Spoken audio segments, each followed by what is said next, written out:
Buenos días, queridos hijos de la parroquia Nuestra Señora del Valle de Luis Guillón. Compartimos el Evangelio de San Lucas, que corresponde a este domingo número 15 de este tiempo ordinario o tiempo común durante el año, que dice así: un doctor de la ley se levantó y le preguntó a Jesús para ponerlo a prueba: Maestro, ¿qué tengo que hacer para heredar la vida eterna? Jesús le preguntó a su vez: ¿qué está escrito en la ley? ¿Cómo lees en ella? Él le respondió: amarás al Señor tu Dios con todo tu corazón, con toda tu alma, con todas tus fuerzas y con todo tu espíritu, y a tu prójimo como a ti mismo. Has respondido exactamente, le dijo Jesús. Obra así y alcanzarás la vida.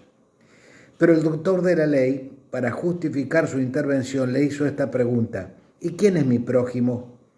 Jesús volvió a tomar la palabra y le respondió: un hombre bajaba de Jerusalén a Jericó y cayó en manos de unos ladrones que lo despojaron todo, lo hirieron y se fueron, dejándolo medio muerto. Casualmente bajaba por el mismo camino un sacerdote, lo vio y siguió de largo. También pasó por allí un levita, lo vio y siguió su camino. Pero un samaritano que viajaba por allí, al pasar junto a él, lo vio y se conmovió. Entonces se acercó y vendó sus heridas, cubriéndolas con aceite y vino. Después lo puso sobre su propia montura, lo condujo a un albergue y se lo encargó al dueño para que lo cuide. Al día siguiente sacó 2 denarios y se los dio al dueño del albergue diciéndole: cuídalo y lo que gastes de más te lo pagaré al volver. ¿Cuál de los 3 te parece que se portó como prójimo del hombre asaltado por los ladrones? El que tuvo compasión de él, le respondió el doctor. Y Jesús le dijo: ve y procede de la misma manera. Palabra del Señor. Gloria a ti, Señor Jesús. Para nuestro bien o para nuestra dificultad del Evangelio a veces es demasiado clarísimo o demasiado obvio. Digo para nuestro bien o nuestra dificultad porque cuando una cosa es complicada nos podemos esconder detrás de las complicaciones, es decir, yo no puedo cumplir porque es dificultoso entenderlo, porque no entiendo muy bien qué es lo que me está queriendo decir. Pero cuando la respuesta es muy llana, aunque sea difícil de cumplirla, pero cuando es muy clarita, no hay dónde esconderse. Y por eso, cuando un doctor de la ley, un entendido en la ley, lo que era la Biblia para el judío, se le acerca a Jesús y le pregunta cuál es el mandamiento más importante, porque había toda una maraña de mandamientos para cumplir, supuestamente para ser agradable a Dios. Jesús le contrapregunta: ¿y vos qué lees en la ley? ¿Qué es lo que dice la ley?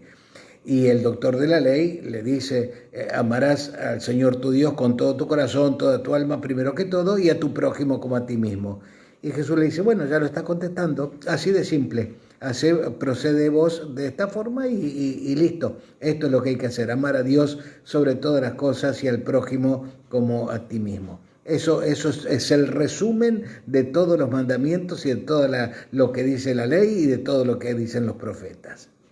Pero el doctor de la ley se sintió medio picado por esta respuesta de Jesús, porque de hecho era un especialista en Sagrada Escritura y ya de hecho había contestado lo mismo que él vino a preguntar. Él mismo se había dado la respuesta.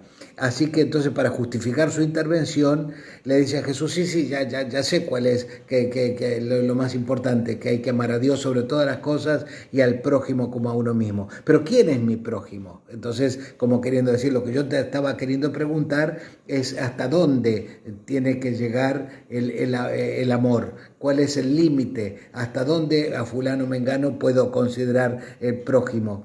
El prójimo es porque está próximo en la distancia, porque está cercano físicamente. Prójimo es porque pertenece a mi misma religión.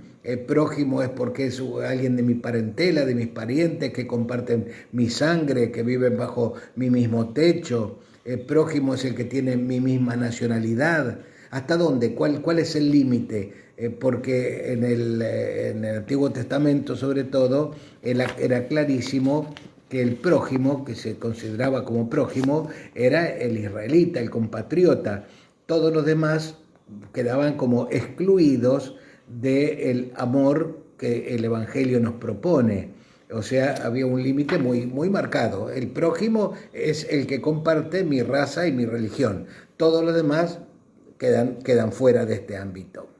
Entonces Jesús, para contestarle finalmente lo que estaba preguntando este doctor de la ley, le cuenta un cuento, una parábola. Esto no es un hecho real, es un invento de Jesús, pero que sirve para ilustrar lo que le estaba queriendo decir. Que en definitiva lo que está haciendo Jesús es darle vuelta la pregunta que le había hecho el doctor de la ley, pero ya lo van a entender más al final. Les cuenta este cuentito, que un hombre bajaba de Jerusalén a Jericó. No interesa, es de una altura de unos 1000 metros de altura hasta el cero, la altura del nivel del mar.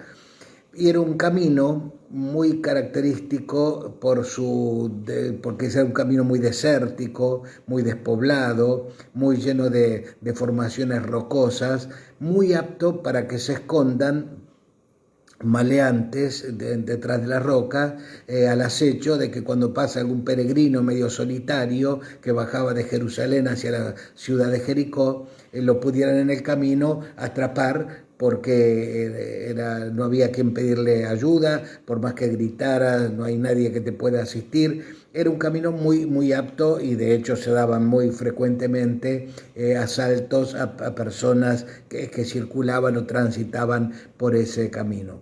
Entonces dice que pasaba un hombre caminando por ese sendero, y en el camino unos ladrones lo atrapan, lo despojan de todo lo que tenían, le pegan y lo dejan tirado medio muerto en el camino. Y dice que pasa por ahí, también por donde estaba este hombre, el malherido, un sacerdote y un levita que vendría a ser un sacerdote de una categoría inferior. Lo miran, pero siguen de largo. Para no decir nada malo de esta aparente insensibilidad, podemos decir que la ley consideraba impuro, o sea, no podían participar de ninguna ceremonia religiosa hasta que no pasara cierto tiempo y cierto rito de purificación, a cualquiera que se acercara a un cadáver. Entonces podemos decir, en defensa del sacerdote y del levita, que ellos, al ver a este hombre, por las características que tenía, aparentemente estaba muerto. Y entonces, para no caer en impureza ritual, optan por lo legal, por lo religioso, cultural, por todo lo que es el legalismo religioso, y entonces, antes de caer en una impureza ritual, no tocan nada, lo miran, a lo sumo seguirían quejándose: qué desgracia, cómo está el país, mira cómo están las cosas, pero siguieron de largo.